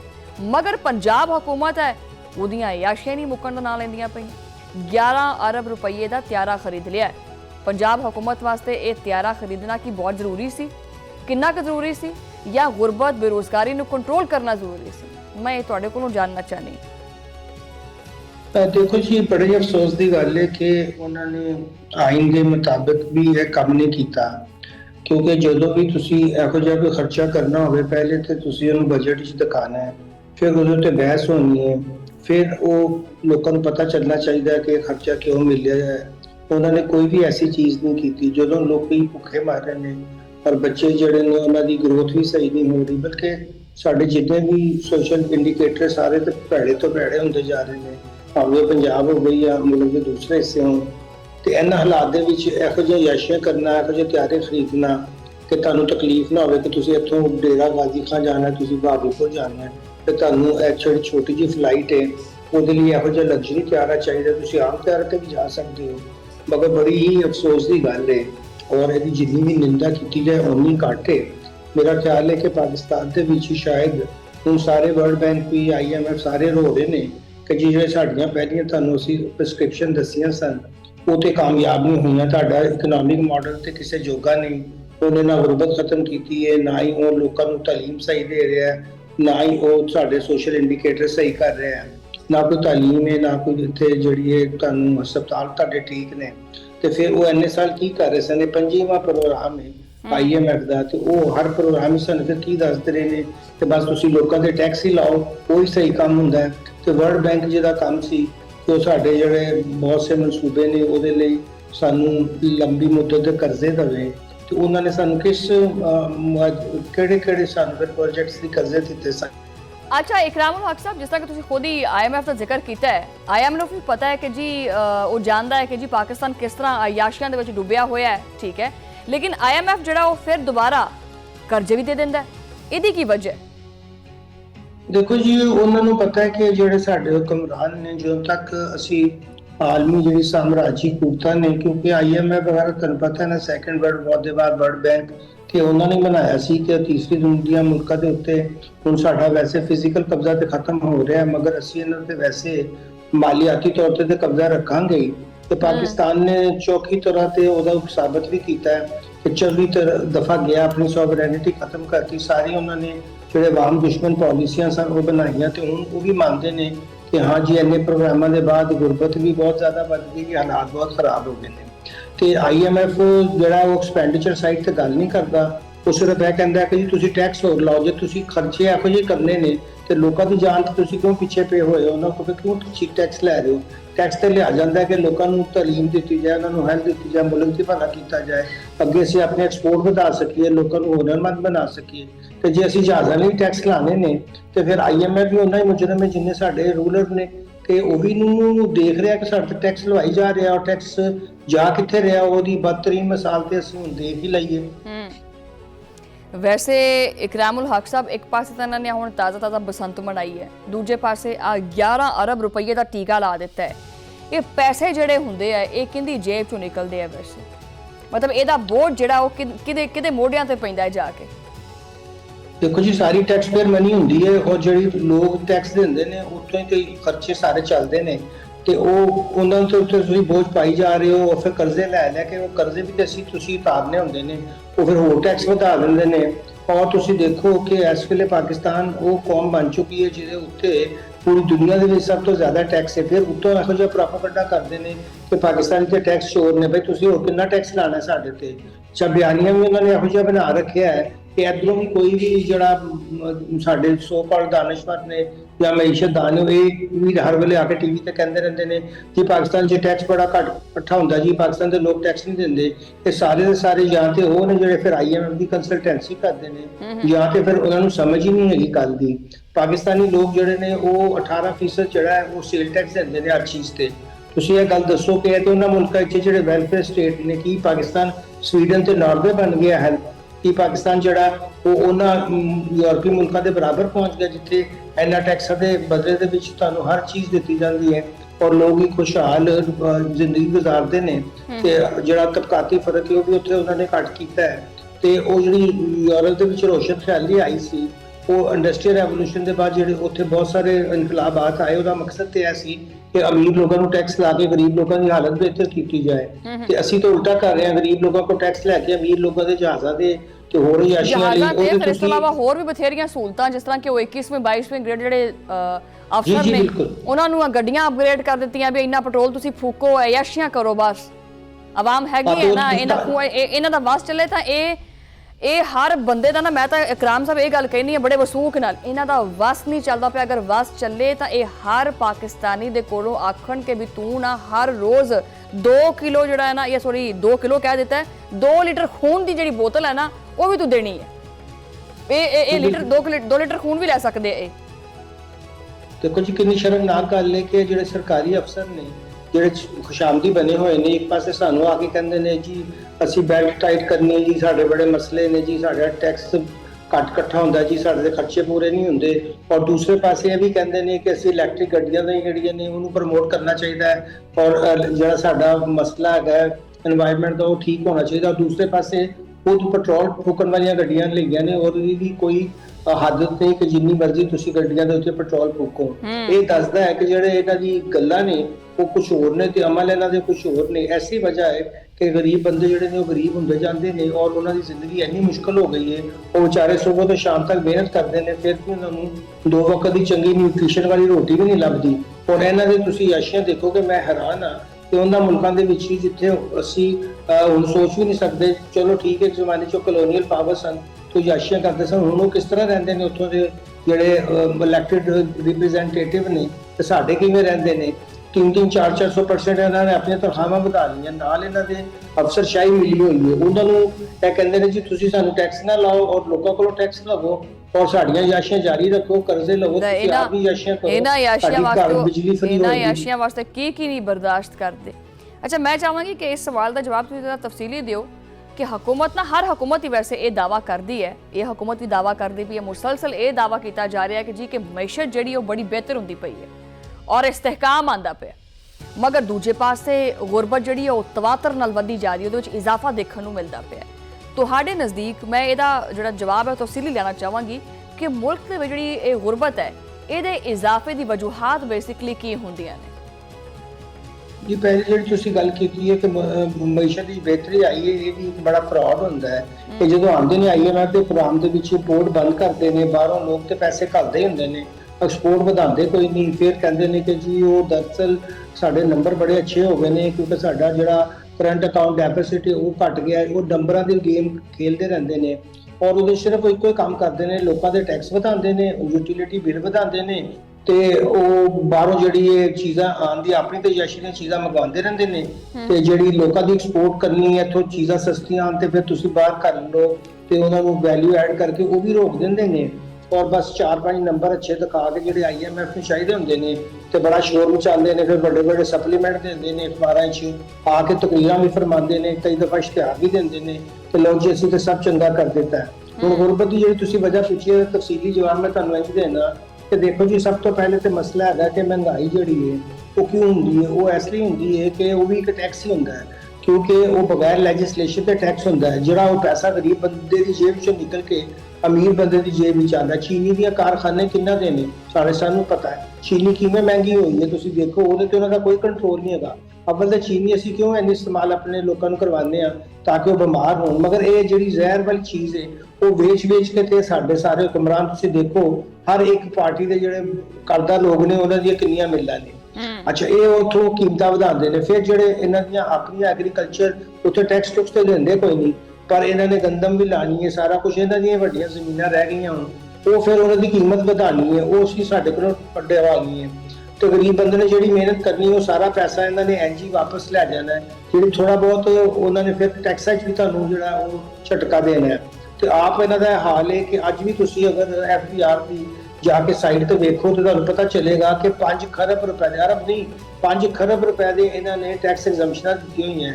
ਉਹਦੇ ਚ ਕੌਣ ਲੋਕ ਸ਼ਾਮਿਲ ਨੇ? ਵੱਡੇ ਵੱਡੇ ਅਮੀਰ ਲੋਕ, ਜੱਜ ਜਿਹੜੇ ਨੇ, ਜਿਨ੍ਹਾਂ ਦੀ ਅੱਗੇ ਤਨਖਾਹਾਂ ਲੱਖਾਂ ਵਿੱਚ ਨੇ ਮਹੀਨੇ ਦੀਆਂ, ਉਹ ਵੱਡੇ ਸਾਰੇ ਜਿੰਨੇ ਵੀ ਔਰ ਬਾਕੀ ਪੈਸੇ ਵੱਖਰੇ ਹੁੰਦੇ ਨੇ। ਤੇ ਜਿਹੜੇ ਤੁਹਾਡੇ ਬਿਊਰੋਕਰੇਟਸ ਨੇ, ਇਹ ਸਾਰਿਆਂ ਨੂੰ ਟੈਕਸ ਐਗਜ਼ੈਂਪਸ਼ਨਾਂ ਕਿਸ ਚੀਜ਼ ਦੀਆਂ ਦਿੱਤੀਆਂ ਹੋਈਆਂ ਨੇ? ਅੱਛਾ, ਵੱਡੇ ਵੱਡੇ GRs ਇਹਨਾਂ ਨੇ ਕਿਉਂ ਬਣਾਏ ਨੇ? ਏਕੜਾਂ 'ਚ ਕਿਉਂ ਰਹਿੰਦੇ ਨੇ? ਇਹ ਵੀ ਤਾਂ ਟੈਕਸ ਹੀ ਹੈ ਸਾਡੇ ਤੇ। ਉਹਦਾ ਜਿਹੜਾ ਖਰਚਾ ਹੈ, ਉਹਦੀ ਜਿਹੜੀ ਕਾਸਟ ਹੈ, ਉਹਦੀ ਜਿਹੜੀ ਅਪਰਚੁਨਿਟੀ ਕਾਸਟ ਹੈ, ਉਹ ਵੀ ਤਾਂ ਸਾਡੇ ਕੋਲ ਹੀ ਜਾਂਦੀ ਹੈ ਨਾ। ਜੇ ਅਸੀਂ ਇਹਨਾਂ ਨੂੰ ਡਿਵੈਲਪ ਕੀਤਾ ਹੁੰਦਾ ਇਹਨਾਂ ਜਗ੍ਹਾ ਤੇ, ਲੋਕਾਂ ਨੂੰ ਰੋਜ਼ਗਾਰ ਮਿਲਦਾ। ਉਹਨਾਂ ਨੇ ਇੰਡਸਟਰੀਆਂ ਬੰਦ ਕਰ ਦਿੱਤੀਆਂ, ਟੈਕਸਟਾਈਲ ਮਿਲਾਂ ਬੰਦ ਕਰ ਦਿੱਤੀਆਂ, ਲੋਕਾਂ ਨੂੰ ਬੇਰੋਜ਼ਗਾਰ ਕਰ ਦਿੱਤਾ। ਯਾਨੀ ਇੱਕ ਜਿਹੜਾ ਗਰੀਬ ਇਨਸਾਨ ਹੈ, ਜਿਹੜੀ ਆਵਾਮ ਹੈ, ਉਹਦੀ ਲਾਈਫ ਕਦੀ ਵੀ ਅਪਗ੍ਰੇਡ ਨਹੀਂ ਹੋ ਪਾਉਂਦੀ। ਉਹ ਇੰਨਾ ਕਰਜ਼ਿਆਂ ਥੱਲੇ, ਇੰਨਾ ਟੈਕਸਾਂ ਥੱਲੇ ਦੱਬਿਆ ਹੁੰਦਾ ਹੈ ਕਿ ਉਹ ਆਪਣੀ ਲਾਈਫ ਨੂੰ ਅਪਗ੍ਰੇਡ ਨਹੀਂ ਕਰ ਸਕਦਾ। ਅੱਛਾ, ਮੁਲਕ ਦੇ ਵਿੱਚ ਪੈਟਰੋਲ ਇਹ ਜਿਹੜੀ ਚਾਹ ਲੈ ਕੇ ਇਹ ਬੰਦੇ ਇੰਜ ਹੀ ਰਹਿਣ, ਸਾਡੇ ਲਈ ਮਿਹਨਤ ਕਰਦੇ ਰਹਿਣ ਤੇ ਅਸੀਂ ਚੀਜ਼ਾਂ ਮਹਿੰਗੀਆਂ ਕਰਕੇ ਤੇ ਟੈਕਸ ਲਾ ਕੇ। ਅੱਛਾ, ਔਰ ਦੂਸਰਾ ਇਹ ਵੀ ਹੈ ਕਿ ਇਕਰਾਮੁਲ ਹਕ ਸਾਹਿਬ ਤੋਂ ਇਹ ਵੀ ਹੈ ਕਿ ਇਹ ਬੜਾ ਆਖ ਦਿੱਤਾ ਜਾਂਦਾ ਕਿ ਜੀ ਅਸੀਂ ਰਮਜ਼ਾਨ ਜਿਹੜਾ ਨਾ ਉਹ ਬਾਜ਼ਾਰ ਲਾਏ ਨੇ, ਇੱਥੇ ਆ ਕੇ ਇਫਤਾਰੀ ਕਰਨ, ਫਿਰ ਜੀ ਪੈਸਾ ਵੰਡਿਆ ਜਾ ਰਿਹਾ ਹੈ ਕਿ 10,000 ਜਿਹੜਾ ਹੈ ਨਾ ਉਹ ਗਰੀਬਾਂ ਨੂੰ ਦੇਣਾ ਹੈ, ਕਿਸੇ ਨੂੰ 7,000 ਦੇਣਾ ਹੈ, ਕਿਸੇ ਨੂੰ 10,000 ਦੇਣਾ ਹੈ। ਵੈਸੇ ਇਹ ਮੈਂ ਤਾਂ ਪਹਿਲੇ ਵੀ ਇੱਕ ਸਵਾਲ ਕੀਤਾ ਸੀ ਕਿ ਜਿਹੜਾ 10,000 ਰੁਪਇਆ ਕੱਢਦੇ ਆ, ਇਹ 7,000 ਦਿੰਦੇ ਆ, ਇਹ ਕਿਹਦੀ ਜੇਬ 'ਚੋਂ ਦਿੰਦੇ ਆ? ਤੇ ਇਹ ਜਿਹੜਾ ਅਫਤਾਰੀਆਂ ਕਰਾਉਂਦੇ ਫਿਰਦੇ ਆ, ਇਹ ਕਿਹਦੀ ਜੇਬ 'ਚੋਂ ਅਫਤਾਰੀਆਂ ਹੁੰਦੀਆਂ ਪਈਆਂ ਨੇ? ਇਹ ਸਾਰਾ ਸਾਡੀ ਜੇਬ 'ਚੋਂ ਜਾਂਦਾ ਜੀ। ਯਾਨੀ ਅਫਤਾਰੀਆਂ, ਜਿਹੜੀ ਅਫਤਾਰੀ ਹੈ, ਫਿਰ ਅਫਤਾਰੀ ਜਿਹੜੀ ਹੈ ਉਹ ਤਾਂ ਫਿਰ ਪਾਕਿਸਤਾਨ ਦੀ ਆਵਾਮ ਕਰਾਉਂਦੀ ਪਈ ਹੈ। ਤੇ ਇਸ ਅਫਤਾਰੀ ਦੇ ਉੱਤੇ ਫਿਰ ਬਾਜੀ ਇੱਜ਼ਤ ਮਾਂ ਆਪ ਸਾਹਿਬਾ ਮਰੀਮ ਨਵਾਜ਼ ਦਾ ਫਿਰ ਆਪਣਾ ਟੈਗ ਕਿਉਂ ਲਾ ਲੈਂਦੇ? ਇਹ ਵੀ ਤਾਂ ਮੈਨੂੰ ਦੱਸ ਦਿਓ, ਮੇਰਾ ਮਾਈਂਡ ਕਲੀਅਰ ਹੋ ਜਾਏਗਾ। ਟੈਗ ਵੀ ਲਾਉਂਦੇ ਨੇ ਔਰ ਵੱਡਾ ਜ਼ੁਲਮ ਇਹ ਕਰਦੇ ਨੇ ਕਿ ਚਾਹੁੰਦੇ ਨਹੀਂ ਕਿ ਲੋਕ ਜਿਹੜੇ ਨੇ ਉਹਨਾਂ ਨੂੰ ਉਹ ਬਸ ਚਾਹੁੰਦੇ ਨੇ ਕਿ ਇਹ ਭੀਖ ਮੰਗੇ ਹੀ ਰਹਿਣ, ਇਹਨਾਂ ਨੂੰ ਅਸੀਂ ਥੋੜਾ ਬਹੁਤ ਦੇ ਕੇ, ਉਹ ਵੀ ਸਾਡੇ ਪੈਸਿਆਂ ਚੋਂ ਹੀ ਅਸੀਂ ਆਪਣੀ ਨੰਬਰ ਬਣਾਉਂਦੇ ਰਹੀਏ, ਪਰ ਇਹਨਾਂ ਨੂੰ ਅਸੀਂ ਇਸ ਕਾਬਲ ਨਾ ਕਰੀਏ ਕਿ ਇਹ ਅੱਗੇ ਆਪਣਾ ਅੱਛਾ ਰੋਜ਼ਗਾਰ, ਹੁਨਰਮੰਦ ਹੋ ਸਕਣ ਤੇ ਗੁਰਬਤ ਵੀ ਰਵੇ, ਤਾਂ ਕਿ ਅਸੀਂ ਬਾਹਰੋਂ ਵਰਲਡ ਬੈਂਕ ਨੂੰ ਗੁਰਬਤ ਦੇ ਨਾਂ ਤੋਂ ਉਹਨਾਂ ਕੋਲ ਵੀ ਫੰਡ ਲੈ ਸਕੀਏ। ਹੋਰ ਮੁਲਕਾਂ ਕੋਲੋਂ ਕਹੀਏ ਜੀ ਸਾਨੂੰ ਡੋਨੇਸ਼ਨ ਦਿਓ, ਅਸੀਂ ਤਾਂ ਬੜੇ ਗਰੀਬ ਆ। ਤੇ ਤੁਸੀਂ ਗਰੀਬ ਹੋ ਤਾਂ ਤੁਹਾਡੇ ਜਿਹੜੇ ਇੱਥੇ ਹੁਕਮਰਾਨ ਨੇ ਉਹਨਾਂ ਦੀ ਜ਼ਿੰਦਗੀ ਇੰਨੀ ਯਾਸ਼ੀ ਦੀ ਕਿਉਂ ਹੈ? ਇਹ ਯਾਸ਼ੀ ਤੋਂ ਵੀ ਨਹੀਂ ਹੁਣ ਸੋਚ ਸਕਦੇ। ਔਰ ਕਈ ਦਫਾ ਜਦੋਂ ਮੈਂ ਬਾਹਰ ਜਾ ਕੇ ਪੜ੍ਹਾਉਣਾ ਵਾ, ਉਹ ਮੇਰੇ ਕੋਲ ਪੁੱਛਦੇ ਨੇ ਕਿ ਜੀ ਤੁਸੀਂ ਤਾਂ ਸਾਡੇ ਕੋਲ ਕਰਜ਼ੇ ਲੈਣ ਆਉਂਦੇ ਹੋ, ਤੇ ਤੁਹਾਡੇ ਆਪਣੇ ਲੋਕਾਂ ਦੀ ਜਿਹੜੇ ਹੁਕਮਰਾਨ ਨੇ ਉਹਨਾਂ ਦੀ ਜ਼ਿੰਦਗੀ ਤਾਂ ਬੜੀ ਯਾਸ਼ੀ ਵਾਲੀ ਹੈ, ਤੇ ਉਹ ਵੀ ਬੜਾ ਕ੍ਰਿਟੀਕਲ ਹੁੰਦੇ ਨੇ ਕਿ ਕਿਉਂ ਤੁਹਾਨੂੰ ਕਰਜ਼ੇ ਮਿਲਦੇ ਰਹਿੰਦੇ ਨੇ। ਮਗਰ ਜਦੋਂ ਤੱਕ ਪਾਕਿਸਤਾਨ ਜਿਹੜਾ ਹੈ ਉਹਨਾਂ ਦੇ ਝੰਡੇ ਤੇ ਕੰਮ ਕਰਦਾ ਰਹਿੰਦਾ ਤੇ ਕਰਜ਼ੇ ਵੀ ਮਿਲਦੇ ਰਹਿਣਗੇ ਤੇ ਲੋਕਾਂ ਦੀ ਜ਼ਿੰਦਗੀ ਵੀ ਖਰਾਬ ਹੁੰਦੀ ਰਹੇਗੀ। ਅੱਛਾ ਇਕਰਾਮੁਲ ਹਕ ਸਾਹਿਬ, ਇਹ ਵੀ ਦੱਸੋ ਕਿ ਮੁਲਕ ਦੇ ਵਿੱਚ ਪੈਟਰੋਲ, ਬਿਜਲੀ, ਗੈਸ, ਇਹ ਸਾਰਾ ਕੁਝ ਮਹਿੰਗਾ ਹੋ ਗਿਆ, ਟੈਕਸਾਂ ਦੀ ਵੀ ਭਰਮਾਰ ਹੈਗੀ ਹੈ। ਇਹਦੇ ਬਾਵਜੂਦ ਜਿਹੜੀ ਹੈ ਉਹ ਮੌਜੂਦਾ ਹੁਕੂਮਤ ਦੇ ਦੌਰ ਦੇ ਵਿੱਚ ਬਰੂਨੀ ਕਰਜ਼ੇ ਜਿਹੜੇ ਨੇ, ਹੁਣ ਇਹ ਸੁਣਨ ਵਾਲੀ ਗੱਲ ਹੈ, ਬਰੂਨੀ ਕਰਜ਼ੇ 138 ਅਰਬ ਡਾਲਰਸ ਦੀ ਬੁਲੰਦ ਤਰੀਨ ਸਤ੍ਹਾ ਦੇ ਉੱਤੇ ਪਹੁੰਚ ਗਏ। ਇਹਨਾਂ 3 ਸਾਲਾਂ ਦੇ ਵਿੱਚ ਬਰੂਨੀ ਕਰਜ਼ਿਆਂ ਦੇ ਵਿੱਚ ਸੂਦ ਦੀ ਜਿਹੜੀ ਅਦਾਇਗੀ ਹੈ ਉਹਨਾਂ ਦੇ ਵਿੱਚ 84% ਇਜ਼ਾਫਾ ਹੋਇਆ। ਔਰ ਇਹ ਕਹਿੰਦੇ ਆ ਕਿ ਜੀ ਮਈਸ਼ਤ ਬਿਹਤਰ ਹੋਈ ਹੈ। ਅਗਰ ਮਈਸ਼ਤ ਬਿਹਤਰ ਹੁੰਦੀ ਪਈ ਹੈ ਤੇ ਹੁਕੂਮਤ ਇੰਨੇ ਕਰਜ਼ੇ ਲੈਣ ਤੇ ਕਿਉਂ ਮਜਬੂਰ ਹੁੰਦੀ ਪਈ ਹੈ? ਜਿਹੜੀ ਮਈਸ਼ਤ ਬਿਹਤਰ ਹੁੰਦੀ ਪਈ ਹੈ ਉਹ ਸਿਰਫ ਇਹ ਵੇ ਕਿ ਕਰਜ਼ੇ ਲੈ ਕੇ ਆਪਣਾ ਤੁਸੀਂ ਫੋਰਨ ਐਕਸਚੇਂਜ ਰਿਜ਼ਰਵ ਦਿਖਾ ਦਿਓ ਤੇ ਉਹ ਬੜੀ ਗੱਲ ਹੈ। ਹੁਣ ਉਹਨਾਂ ਨੂੰ ਉਹ ਵਜ਼ੀਰ ਖਜ਼ਾਨਾ ਚਾਹੀਦਾ ਹੁੰਦਾ ਹੈ ਜਿਹੜਾ ਕਰਜ਼ੇ ਲੈਣ ਦਾ ਮਾਹਿਰ ਹੋਵੇ। ਉਹਨਾਂ ਨੂੰ ਉਹ ਵਜ਼ੀਰ ਖਜ਼ਾਨਾ ਨਹੀਂ ਚਾਹੀਦਾ ਜਿਹੜਾ ਮੁਲਕ ਦੇ ਵਿੱਚ ਲੋਕਾਂ ਲਈ ਨਾਲ ਮਿਲਾ ਕੇ ਰੋਜ਼ਗਾਰ ਪੈਦਾ ਕਰਕੇ ਤਰੱਕੀ ਦੇ ਮੌਕੇ ਪੈਦਾ ਕਰੇ। ਤੁਸੀਂ ਵੇਖੋ ਕਈ ਸਾਲਾਂ ਤੋਂ ਅਸੀਂ ਇੱਕ ਬੈਂਕਰ ਨੂੰ ਕਿਉਂ ਵਜ਼ੀਰ ਖਜ਼ਾਨਾ ਬਣਾਉਂਦੇ ਹਾਂ, ਉਹਦੀ ਇੱਕ ਬੜੀ ਵਜ੍ਹਾ ਹੈ ਕਿਉਂਕਿ ਕਰਜ਼ੇ ਲੈਣ ਦੇ ਮਾਹਿਰ ਤੇ ਸਿਰਫ ਤੁਹਾਨੂੰ ਪਤਾ ਨਾ ਬੈਂਕਰ ਹੀ ਹੁੰਦੇ ਨੇ। ਇਹਦਾ ਮਤਲਬ ਹੈ ਕਿ ਰਿਆਸਤ ਜਿਹੜੀ ਹੈ ਉਹ ਸਮਝ ਚੁੱਕੀ ਹੈ ਔਰ ਜਿਹੜੇ ਉੱਤੇ ਲੋਕ ਸਮਝ ਚੁੱਕੇ ਨੇ ਕਿ ਅਗਰ ਅਸੀਂ ਕਰਜ਼ੇ ਲੈਣੇ ਨੇ ਤਾਂ ਸਾਨੂੰ ਬੈਂਕਰ ਚਾਹੀਦਾ ਹੈ।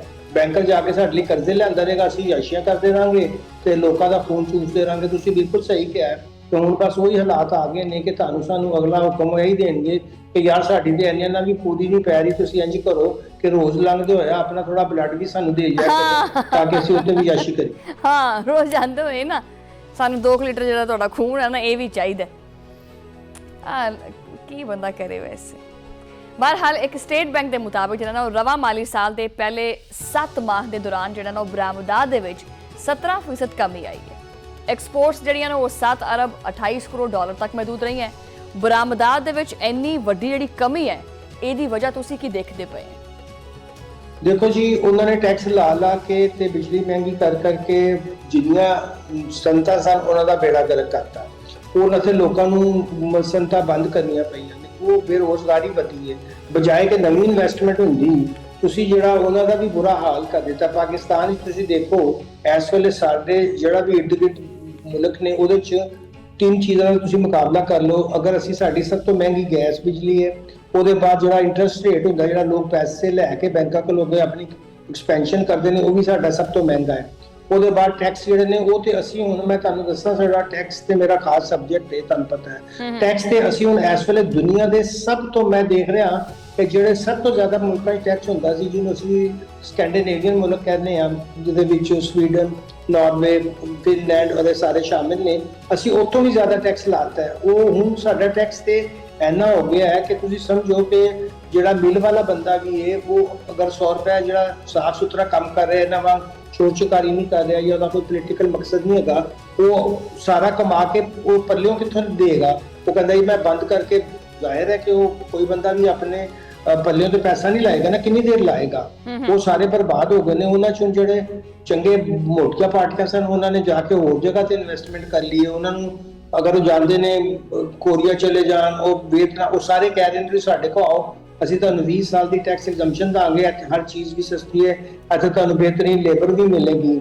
ਉਹ ਹੁਣ ਸਾਰੇ ਲੋਕ ਇੱਥੋਂ ਪਾਕਿਸਤਾਨ ਤੋਂ ਸੋਚ ਰਹੇ ਨੇ ਕਿ ਅਸੀਂ ਉੱਥੇ ਜਾ ਕੇ ਮਿੱਲਾਂ ਲਾਉਂਦੇ ਹਾਂ ਤੇ ਇੱਥੇ ਅਸੀਂ ਕਿਉਂ ਕੰਮ ਕਰੀਏ।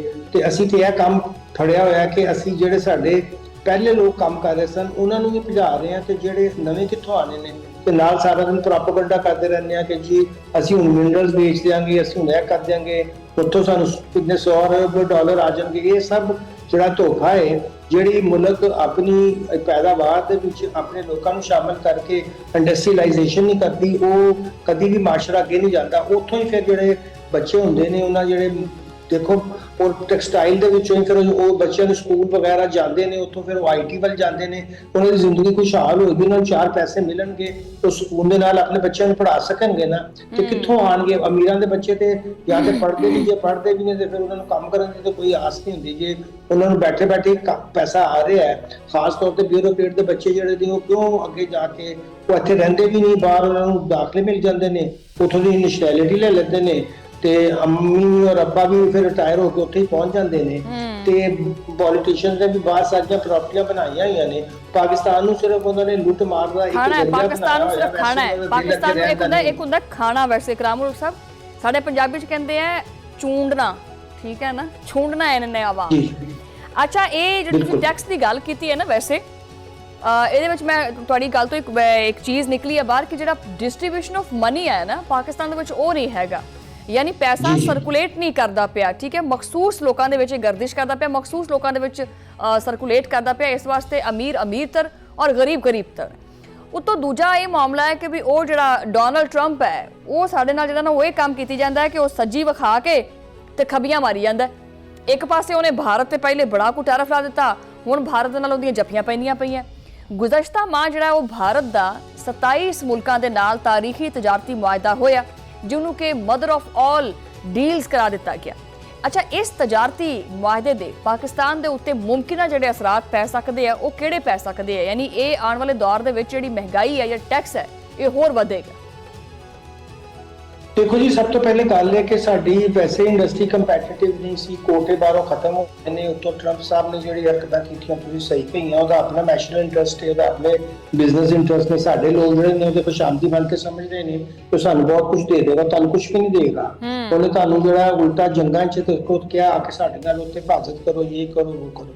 ਤੇ ਅਸੀਂ ਖੁਦ ਹੀ ਬੜੇ ਬੇਵਕੂਫ ਨਹੀਂ ਹੈਗੇ। ਦਰਅਸਲ ਸਾਡੇ ਜਿਹੜੇ ਹੁਕਮਰਾਨ ਨੇ ਉਹ ਚਾਹੁੰਦੇ ਨੇ ਕਿ ਉਹਨਾਂ ਦੇ ਨਾਲ ਦੋਸਤੀਆਂ ਕਰਕੇ ਉਹ ਆਪਣੀ ਤੇ ਉੱਥੇ ਬਾਹਰ ਦੌਲਤਾਂ ਮਹਿਫੂਜ਼ ਰੱਖਣ ਔਰ ਉੱਥੇ ਆਪਣੀ ਲੁੱਟਮਾਰ ਜਾਰੀ ਰੱਖਣ, ਉਹਨਾਂ ਨੂੰ ਕੁਛ ਨਾ ਪੁੱਛਿਆ ਜਾਏ। ਜੇ ਉਹਨਾਂ ਦੀ ਹਕੂਮਤ ਉੱਤੇ ਸਵਾਲ ਵੀ ਕੀਤੇ ਜਾਣ ਲੈਜੀਟੀਮੇਸੀ ਦੇ, ਤੇ ਉਹਨਾਂ ਨੂੰ ਪਤਾ ਪਿੱਛੇ ਅਮਰੀਕਾ ਕਹੇਗਾ ਨਹੀਂ ਵੀ ਨਹੀਂ, ਸਾਨੂੰ ਇਹ ਬੰਦਾ ਠੀਕ ਲੱਗਦਾ, ਇਹਦੀਆਂ ਤਾਰੀਫਾਂ ਜਿਹੜੀਆਂ ਨੇ ਉਹ ਕਰਾਂਗੇ ਅਸੀਂ। ਤੇ ਉਹ ਉਹਨਾਂ ਨੇ ਆਪਣੇ ਲਈ ਮਕਸਦ ਲਈ ਕਰ ਰਹੇ ਨੇ, ਆਪਣੇ ਜ਼ਾਤੀ ਫਾਇਦੇ ਲਈ ਕਰ ਰਹੇ ਨੇ। ਤੇ ਜਿਹੜਾ ਇਹ ਸਟੇਟ ਦੇ ਨਾਲ ਸਾਨੂੰ ਨੁਕਸਾਨ ਹੋਏਗਾ, ਉਹ ਇਹ ਹੋਏਗਾ ਕਿ ਜਦੋਂ ਅਸੀਂ ਅੱਗੇ ਹੀ ਇੰਡੀਆ ਨਾਲ, ਅਸੀਂ ਬੰਗਲਾਦੇਸ਼ ਦੇ ਨਾਲ ਅਸੀਂ ਕੰਪੀਟ ਹੀ ਨਹੀਂ ਕਰ ਪਾ ਰਹੇ, ਤੇ ਸਾਡੀ ਮੁਸ਼ਕਲ ਹੋਰ ਵੱਧ ਜਾਏਗੀ।